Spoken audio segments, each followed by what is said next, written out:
وحتى لو بيخون خيانة غير شرعية هو اللي هيتحاسب. انت قادرة تستحملي وتكملي، استحملي وكملي، يبقى كتر الف خيرك. والعيال اللي في رقبتك دول لما يكبروا هيشيلوها لك جميلة. مش قادرة والعملية صعبة بالنسبة لك وواصلة لحد المستحيل، اتطلقي، ملهاش اي حلول تاني.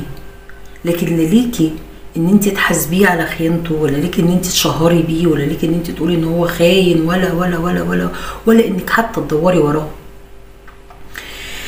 النصايح اللي انا بقولها لكم دي نتاج خبرة في حياتي انا مريت بيها شخصيا. كان بيتقال لي دايما ما تدوريش ورا جوزك، ما تدعبسيش وتنكشي عشان تعرفي اللي وراه، سيبيه، خليكي قافله على نفسك وعلى بيتك. وطالما هو كويس معاكي، اسلوبه كويس، مكفي بيته، بيعاملك باسلوب محترم، انت قادره تستحملي وتكملي، يبقى خلاص تمام كده. يبقى انت لا هتحاسبي الراجل على خيانته، ولا ليكي اصلا حق ان انت تعملي كده. دي حاجه بتاعت ربنا، بينه وبين ربنا فقط لا غير. ربنا اللي هيحاسبه، فانت مالكيش دعوه.